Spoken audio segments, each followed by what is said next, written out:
A disgraceful attempt to mislead voters and undermine our democracy. That is how Catherine Connolly described an AI-generated video claiming she had dropped out of the presidential race. Deepfake videos becoming easier to make and harder to spot.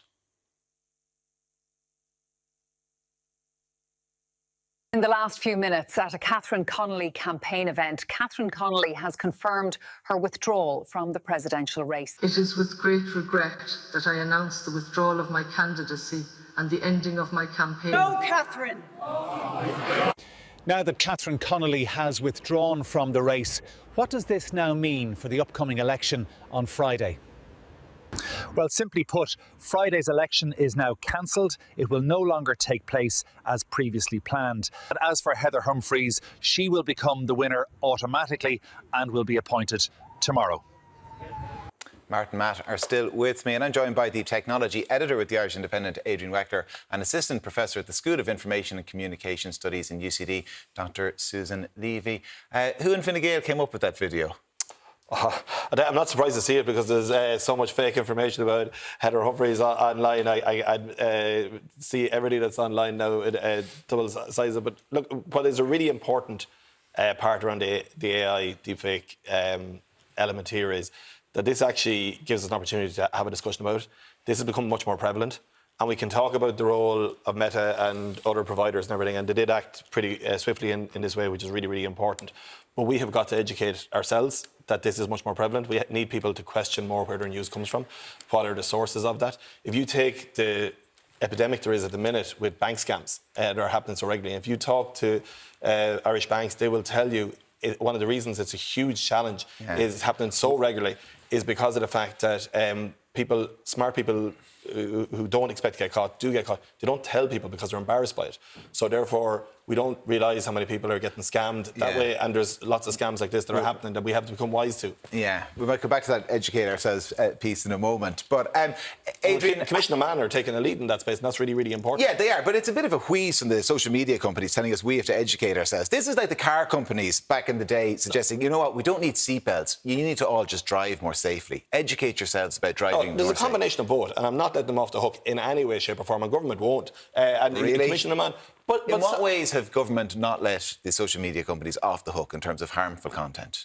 Oh, well, look, we hold them to account in as far as we can, and from a European context, and Commissioner Mann have a lot of work to do in this space.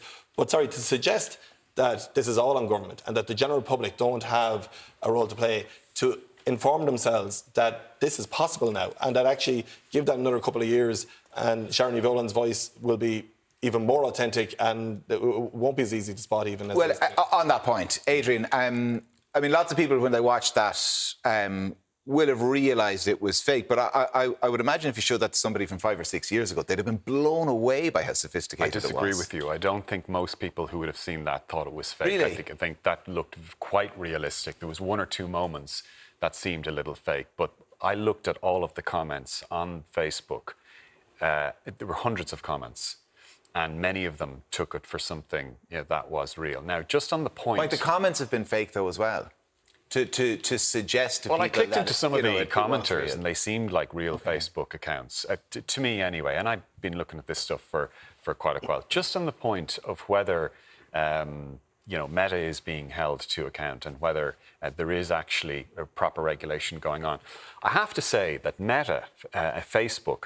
This deepfake AI account was one of several videos, okay, that was published on Facebook. And one of them that got over 100,000 views was up for 4 days. Now, it looks like Facebook only took the video down after the Irish Independent contacted them last night about it, after we started talking about it and writing about it. And there are very serious questions as to how a very significant, very realistic, incredibly disruptive, probably malicious, possibly professional deepfake AI intended to disrupt the presidential election in under 72 hours gets to stay up for 4 full days. All of these AI systems that the social media platforms say that, can sniff out skullduggery in seconds. Where were they? They didn't detect it for 4 days. Neither did Commissioner Mann. Neither did the Electoral Commission. I got onto both of those regulators.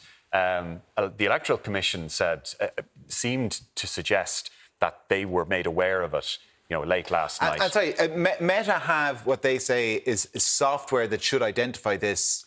Well, ironically, they say own. they use AI to help detect AI deepfakes. Now, this is not a simple problem because, deepfakes are unbelievably sophisticated now. It's really easy to make a very convincing video deepfake from your phone in one paragraph. Very reputable companies like OpenAI and Google Gemini, they have very strict policies against that. But you can see the quality of the generative video that you can make from tapping out a paragraph on your phone. There are loads of alternatives that let you do the equivalent of what we saw there with Catherine Connolly and a fake RTE newsroom in, half an hour, an hour. Very easy to do. But one big takeaway for me, and I report on this, from this episode is, number one, that videos were allowed to stay up on the biggest social media website in the country for days and days and amass hundreds of thousands of views. And two, that none of the regulators seem to be in charge of it. So the message that we got when we inquired about this was that it's nobody's job to find out who created the video, because that's not under any of the regulations. That under the Digital Services Act, which is the European regulation, Commission Man, the media regulator, can institute an investigation. It can take action. It may do that in time, so we wouldn't prejudge that. But we have a video that attempted to disrupt the presidential election, and nobody seems to be responsible for it. What is the consequence then of the proliferation, Susan, of that, of videos like that online? For not just the election, but for society, for the democracy that we all live in? The ultimate consequence is the end of democracy. Like, you can't have a functioning democracy unless you have a shared knowledge. We can agree on what's true, what's not true. People have freedom of thought. So we have images that are sent out at a scale we just have never had before, and that can manipulate what people think and how they might vote in a way that they're not aware of, so it's subliminal. That's the end of freedom of thought. If you don't have freedom of thought, you don't have truth, access to truth and shared knowledge, and a space for debate, like proper debate about politics. That's the end. So this has to be taken really, really seriously. So I'm glad we're talking about this. Is there any indication in terms of social media trends that the amount of AI slop out there is actually turning people away from the platforms? I've heard this kind of in other jurisdictions, maybe some suggestions that this is happening. I don't know if it's happening here. The thing is, the problem is we don't know, right? We don't know how much is out there. We heard AI slap people are. We don't know because, there's no transparency. The systems are closed. They're closed. So after most elections, researchers will have a look at data and try and figure out what's going on, and that'll inform how we might run future elections, or but this is closed. I don't know what kind of stuff has been sent on your app, and so people might be moving away, but where are they moving to? So the Digital Services Act, Article 40, hopefully will be a game changer. For the first time, researchers will be able to access and get data, get that kind of stats to know how much AI stuff is on there, because otherwise it's anecdotal. There's actually no way of knowing at the moment.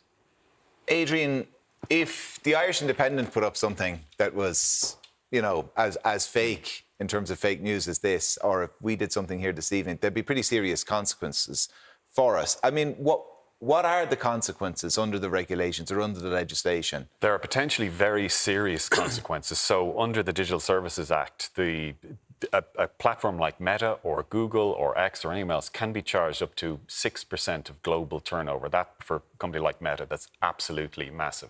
That depends on a number of factors. It depends on the regulator here, probably Commission Man going after it. It depends on how serious they think the offence is, and whether they would kind of pursue that quantum. It also depends on geopolitical movements at the moment. At the moment, there's a pincer movement between the US and China in Europe as to how much tech companies here should be regulated. We've seen a lot of pushback from Donald Trump's administration, essentially telling our regulators to leave their tech companies alone.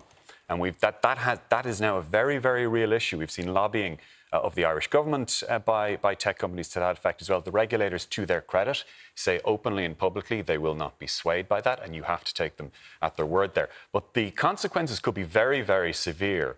But the way the regulation, the legislation is framed for deepfakes, what we're talking about now, that video, it's quite vague. It talks in general terms about a platform's obligation not to disrupt democracy and that it has a particular primacy when an election, in the days and weeks before an election. But it doesn't get down to the kind of specifics that you or I would say, OK, that video is clearly a deepfake. We now know that somebody is going to be responsible for that. Susan, this is maybe a question belies a real triumph of hope over expectation from somebody working in traditional media. But is there a possibility that people just migrate back to sources that they know they can trust, legacy media? 100%. Like, I know I have, for sure. So I do think so. However, for a generation that, you know, grow up getting their kind of traditional news programmes like this in bite-sized pieces on TikTok the next day, you know, they have missed maybe what I've been growing up with, or, you know, so you have so it's not a case of migrating back for them. They were never here in the first place. They were never there in the first place, yeah. So, however, what I do think will happen and has to happen is we have kind of European-based platforms that align with European values and are built in alignment. So we're not trying to take systems and fix them with the DSA or the AI Act, but we build them in alignment from the get-go to protect democracy and ensure safety. And also we have the AI Act, which, you know, if it progresses, we have an article in there that says that if you're a model and you generate an image or a text, you have to label that. So platforms will be able to, they can't say they can't filter it out, that it'll be clearly labelled and they'll be able to filter it out. Now, you know, you'll still have people who have models on their home computer, but it solves a lot of those issues. It just, you know, you're trying to put the brakes on this. So that's a big solution that I think we're waiting for, will hopefully help. It'll make it possible to build a platform and control the amount of AI stuff that's on it. Matt, do you worry about the threat to democracy that this represents? I mean, discussions like this and the calling out of this fake video has gotten more attention than the video did in the first place. So, you know, maybe the damage has been limited in that regard.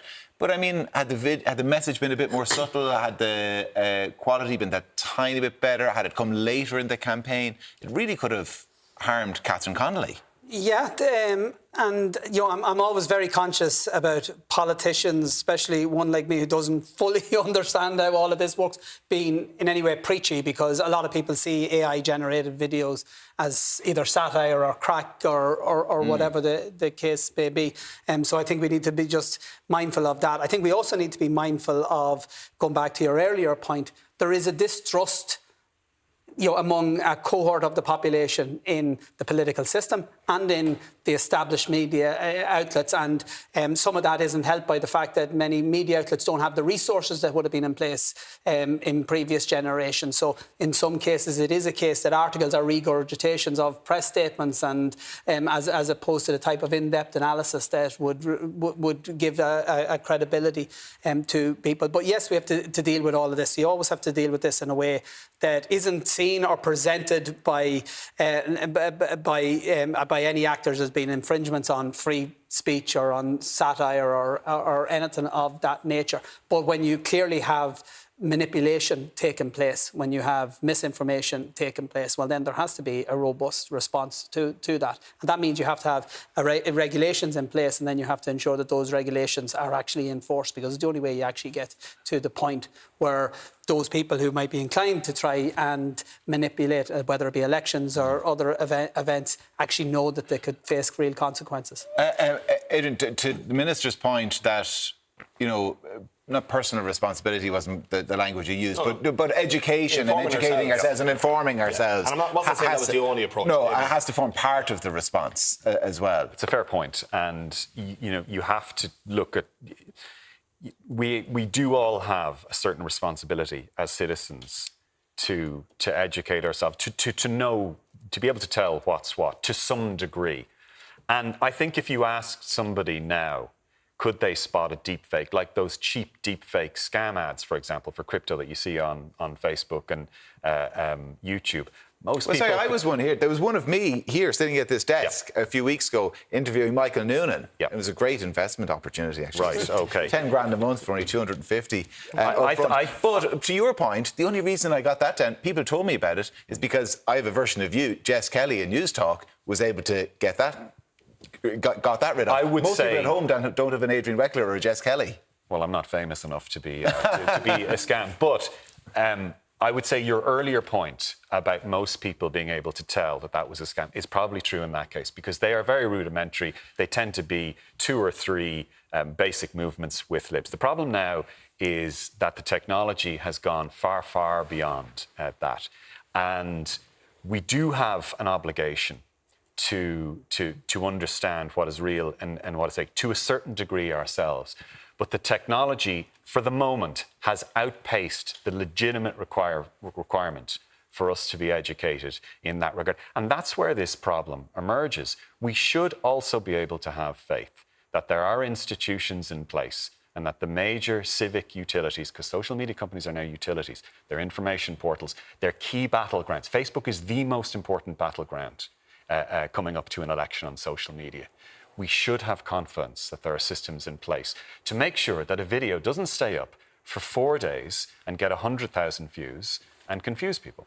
Susan, is there, we were talking about the generational divide in terms of, younger people never having really been kind of viewers of shows like this or readers of newspapers like the Irish Independent or whatever it happened to be.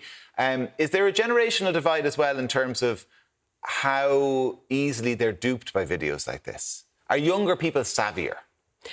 Or is it possible to be, given the sophistication of the video? I think younger people are very savvy from what I know of younger people. But what I've learned is I put a lot of effort into, making sure, working with policymakers, making sure that there was, if an image or video could be labelled, because once people knew it was fake, fine, that's fine. But that was a waste of time, largely, because it has its effect. It's like watching a movie or reading a book. It affects you, and it frames how you view the world afterwards. The damage is done. So, especially when it comes to any portraying a certain group of people in a bad way, an image can have an emotional reaction before people realise it's fake, and that reaction stays. So it actually doesn't matter whether they know it's fake or not. It has the effect. And I don't think young people or any of us are immune to it, actually. Yeah, it's worth pointing out a huge section of Reddit, which we rarely talk about, has over 1 million users in Ireland. The Reddit Ireland section had to be locked down last night for several hours. And that was more to do with events in Sagart. But there was a flood, a wave of new accounts with very few followers who were all piling into Reddit and trying to control the narrative there and kick something off. So the moderators in Reddit locked it down. So it's not just deepfakes on Facebook.